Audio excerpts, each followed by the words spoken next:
Can you guess what day it is, Dutch? Can you? That's right, it's teardown day! As you all have guessed and heard, it is teardown day for the old Ford. Today we'll be tearing it down, pretty much of everything that is white that isn't going to get painted red, and I guess anything else in general, like the seat, hydraulics, all that stuff that doesn't really, I don't know if the seat really doesn't need to be painted. That might be one thing we might be good with, yeah, because it's got that seat with the rubber. It's supposed to be the easy ride seat or something like that. I don't think that needs to be painted. So we might have one thing already painted, guys. Might look like a little out of line.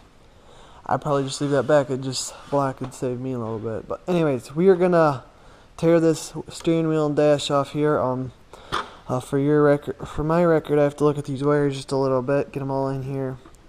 Yeah, it's a mess in here. Like I got this random one coming off the very top here, and it is cut. And it is going nowhere, so I don't think I can take that off, and I have no use for that. The one thing that isn't working is a volt reader here. Tells you how much volts you're using or whatever. And I have one wire going up that isn't crimped. I got this wire I pulled down that I think might have went in there, but there is also two other wires that might have gone there. Look at that. Got all kinds of wires. No hookups. Best situation to be in. So one of these I think lights it up. The other one, I'm not really sure, guys. I think this one lights it up. So literally if I wanted to light it up, which I'm not going to, I might for shits and giggles, but I don't think I will. I probably think this one goes like this, the way it looks. I'll have to, no, that's the ground, so we're not using that, duh. So I'm pretty sure it hooks up to this one then. So yeah, right there, see that? Hooks up to there. And that's about it. Got your volt regulator here. And all the other great stuff like the coil wire, your wire here, the sending unit I mean, but so we'll tear right in here. We'll start by taking the steering wheel off. So as you can see, I got the steering wheel and the dash off and everything else that was in front of it. That also means I got everything else off too. Took all one day, ripped it all off. It was pretty easy. I just kept going and going and going and going. Sorry I didn't record any of it. I didn't want to bore you with taking bolts and nuts out of everything. It was pretty easy. The only thing that was complicated was the tie rod here.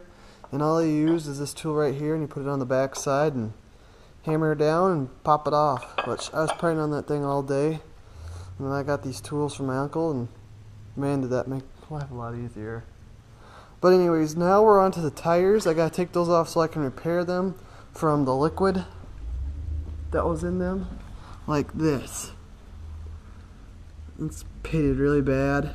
It's from leaking out or whatever, so this one isn't half bad. That one's really easy to fix. This one, on the other hand, oh, she's not looking so great. As you look up in here, I can actually move the tube around, or the valve stem and the tube around. So yeah, it's all rusted out here. This one's definitely gotta get fixed, but we're gonna get it done. These rims are gonna be reused since I can't get any new ones, and they're not really easy to find.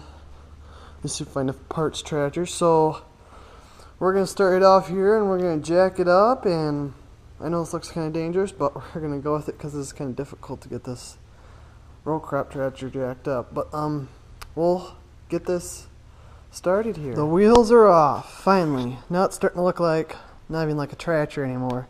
Those wheels really make it look like a tractor more than you think.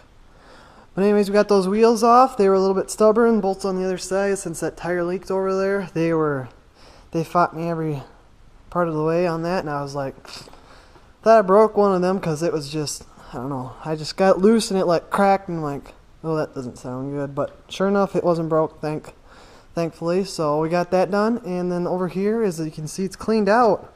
I'm getting ready to set up the redneck paint booth. We're just gonna build some 2x4 walls and put plastic and then paper down. So this is pretty much where it's gonna sit until it's done. We'll take it out and get it sandblasted. I'll show you that video. I got a friend, my dad's friend, he's gonna borrow us a sandblaster, I think, and then we'll sandblast this and get that all done. And then my uncles, they have a painter, so we'll borrow that from them and we'll paint this. So yeah.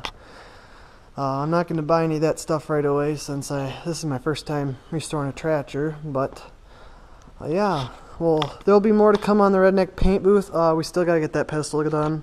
That'll be in the next video, but in the video that you'll see, this tractor is still together. But yeah, I drained this tire because it was full of liquid, and as you turned it, it was leaking. As you can see, it leaked all over the floor. But the skid loader came in handy here, and what we did was we put it on the front, and as you can see, it's all over. Put it on the front right there. You can see it was all rusted out. We just tipped it sideways because it's already ripped. Because as soon as you tip that, it squirted out all over. But anyways, we tipped that. We chained it in the bucket, and then we pretty much went and sprayed the weeds that we didn't want left anymore. So in front of the shop here, where it's all just like crabgrass, we sprayed all that, and it's already starting to die, and it's only been there for like a day. So that worked out pretty good. I mean, salt water does that stuff, but I'm sure it'll come back next year. So yeah.